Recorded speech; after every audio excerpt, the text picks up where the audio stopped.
From day one, we are told who we should be, how to live, and what's acceptable. Before we even have a chance to discover ourselves, our society has already drawn those lines for us. But what happens when those lines are keeping us from knowing and embracing who we truly are? Welcome to Unbox Yourself with Samantha Fox, a podcast about unpacking and unlearning everything that's kept you from living as your true self. Through honest conversations about your internal emotional landscape, sexuality, coming out later in life, relationships, and the journey to self-acceptance, we break free from the boxes we never chose. Hello, and welcome to Unbox Yourself. What I want to talk about today is a community that I started in July called the Bi Life. Over the last many years that I have been working as the lesbian curiosity coach and working with all of these female at birth humans that are coming out later in life, what I found was that people that identify as bisexual, so feeling very much attracted to men and women, feel extremely isolated and invisible and really like they don't have any safe space to explore their bisexuality. I held some focus groups a few years ago and just really got an earful from people about how alone they feel, how they're surrounded by heteronormativity. You know, they have families, they have children, they live in communities where everybody's living a straight life. And many of them realized they were bisexual after they were in a monogamous relationship and partnered with a man or married to a man. And then they realized somewhat later that they also found women quite attractive and felt that stirring inside also around women. And they haven't had any place to talk about that. And because they didn't know about it until later in their life, they never had a chance to explore it. And so I came up with this idea for this community. And this summer, I felt like it's time to do it. And so I did. I opened the community doors on July 1st, and I had 12 women inside of this community that was a safe container, safe space for exploration and support from me and one another and like-minded community. That was basically the idea behind this. It was a need that I saw out in the world, and I wanted to create a space for these women. The age range of the women was from early 40s all the way to late 60s. Single women, women who had been partnered or married and were divorced once or twice or 3 times with men, women who identified as bisexual and wanted to figure out how to start dating women, women who were partnered with men after having been in other marriages before and divorced and now in long-term partnerships, but knowing there was always something about them that was bisexual, but just never really leaning into it and kind of having this feeling of like, yeah, I'm attracted to women, but that's just not going to happen in this lifetime. To women who were coming into their bisexuality and realizing they're going to need to act on this in some way and having relationships with enough safety in them to open up to ethically non-monogamous relationships with their male partners. You know, they're dating women, their male partners are dating women, and they are figuring that out and navigating that as they go. And then also women who just were really happy just being bisexual, being partnered with a man, maybe married to a man, and not wanting anything to change with that, but also, you know, exploring the open relationship and what it would be like to also have relationships and experiences with women. Oh, I forgot one group. And then there were also the women that had at some point identified as bisexual for quite some time, some period of their life, that also had been in long-term marriages and had kids and families and whatnot. And then they realized they're actually not bisexual, they're gay. So those women also were in the bi life. Needless to say, this community, with its diverse backgrounds and diverse places that they were with their sexuality, created a really fertile ground for amazing conversation.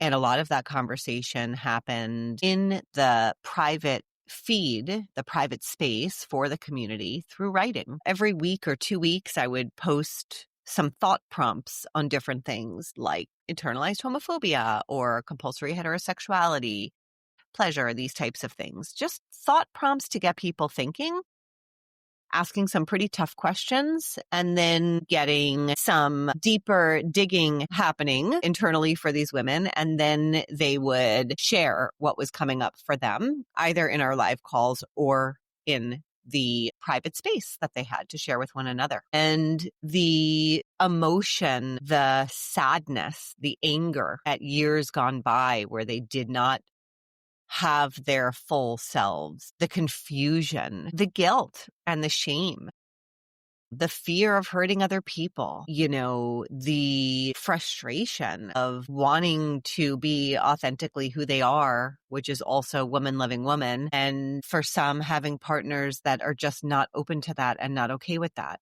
and therefore having to let go of something to gain something. And one of the things that I said on our very last call this week, earlier in the week, was what I noticed, and I think this is just true for all of us that come out later in life, is that, coming out later means that when we come out, we are gaining ourselves. So we are gaining a lot, and we also are losing a lot, and there is a lot of grieving. And that was very prominent in this community. Just the acknowledgement of, I'm so excited about the future possibilities for me. I'm so excited to say I'm bisexual, partnered with a man, and ethically non-monogamous, for women who really couldn't figure out how to kind of label themselves. They didn't want any label, or they felt they couldn't find a label that fit. And by the end, they were able to say this confidently out loud, and at the same time have to face that years have gone by where they haven't had this way of clearly identifying, and have felt confused and have felt disconnected from parts of themselves. And also, depending on where they were today and how much they wanted to move into their woman-loving woman identity, right? So if it ends up they're actually really more gay than bisexual, that there is so much loss at the same time as you are gaining your authentic self. You are confronted with losing an entire life that you have built with a partner. And so many of these women have really strong partnerships that have gone through many ups and downs. But nonetheless, they have spent a lifetime and built families with a partner. And in order to move into their authenticity and what really is fully true, they have to lose, maybe some of the safety of this relationship, or being the number one to this person, because eventually their male partner is going to go out and find another partner, even if they remain friends and family members. I mean, once you have kids with someone, you're kind of always in their family in some way or another. So, you're still a family member with this person, but you're not their number one anymore. And that's a loss. That's very painful.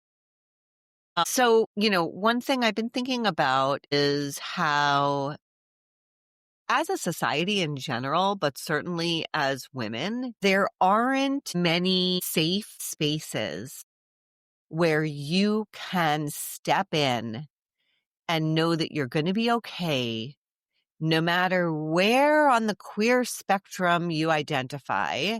You're going to be safe and you're going to be okay to explore what is true for you and what feelings come up around that. There are not that many spaces. I mean, I personally don't know of any, and that might not be true. There certainly might be some spaces out there that have containers like this. But the power, the intensity of holding this container for these women as they were bumping up against societal norms and what they should and should not feel. And even to the point of, I think it was on our last call, a couple of the women were saying, losing their male partners, which might be part of their particular journey for these women that found they were more gay than bisexual, felt really hard because they felt like it's actually their fault that they're losing their male partners. And just how intense this societal conditioning is that from the moment we're born, we are under the regime of compulsory heterosexuality, and we don't really know that we have a choice. We are told we are straight from minute one that we are born. And that when you finally have done enough work or have lived enough years where you are getting in touch with these feelings that you have and paying attention to them of same-sex attraction, that we can turn around and blame the loss, blame the change in our relationship status, blame that on ourselves. That is not where the blame goes. The blame is on the heteropatriarchy. The blame is on religious institutions. The blame is not on you. Right? We don't even know this stuff is in the air. We're just breathing it in. To us, it's just normal. This is what everybody does. This is what we learn. And as little people, we need to feel safe and we need to feel we belong. And so here are these norms. Here are the ways to belong. Of course, we're going to jump on those bandwagons and try really hard to fit in and be like everyone else. This is what we're taught, right? None of that is your fault. That is societal conditioning. That is the brutal regime of compulsory heterosexuality. That is misogyny and, women having no value unless you're a martyr and you sacrifice yourself and give up all of yourself for everybody else. Without that, you don't have a lot of value. That is society. That is not you. So I heard this echoed in our last call as we were just going around and people were having a chance to say where they were today after 3 months in this community where there was really just loving, safe, validating, mirroring, embracing space for people to share their truths, however difficult they were. And I had to jump in and say, no, this is not you. This is not on you. So for any of you out there that are going around and you're blaming yourself because you're having these feelings and you don't know if your partner is going to be willing to open up the marriage or open up the relationship, or you yourself are somebody who feels particularly monogamous and don't feel like you can open up and also are telling yourself this would be all my fault, so I would never even bring it up. I just want to let you know this is not your fault. This is the society we live in. This is the culture we live in. This messaging comes from all different directions. I was deeply moved by the vulnerability and the openness of these 12 women and just how they held one another, even though they each were in a different space. It was truly beautiful. And I'm opening the doors for another 3 months. If you feel like you don't know where to turn, you have these feelings, but you don't know where to turn. You don't know who to talk to. Okay, you have a therapist, but she's straight. She doesn't really get it. You have friends, but they're all straight and you're surrounded by heteronormativity everywhere you look. This is a safe community where you can be fully honest about where you are and explore what is coming up for you with other like-minded people with my support. I'm going to put the link in the show notes. So check out the link. The doors open on October 1st. I feel for you out there that don't have a space, a safe space, especially in today's world, a safe space where you get to talk about what is authentic and real for you. The Bi Life is that safe space. So check out the link in the show notes. If you would like to talk to me about your situation because you're not sure if you're right, I can tell you, first of all, you're definitely right, because there was every situation of relationship in this last group and it worked beautifully. But still, if you would like to chat with me for 15 minutes, I'll also add into the show notes the link to a discovery call. And you can book a discovery call with me. The doors open on October 1st. I really hope to see some of you there. We deserve pleasure. We deserve to feel selfish, self-fulfilling, self-focused, and not live a life where we are only selfless because that is what we were taught is going to give us value in the world. You deserve space where how you feel and what you want and what feels authentic to you gets said out loud and is given weight. It is just about you. You deserve that space. So the Bi Life is for you. Thank you for being here. See you next time. Thank you for spending this time with me on Unbox Yourself with Samantha Fox. If this episode resonated with you, share it with someone who needs to hear it.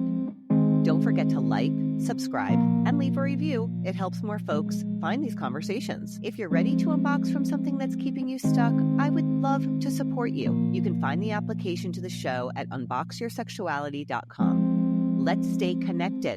Find me on Instagram, TikTok, and YouTube at Lesbian Curiosity Coach. Give me a follow and join the conversation. Remember, we only have this one time through. Why not unbox yourself and let your true self shine in all its beautiful glory?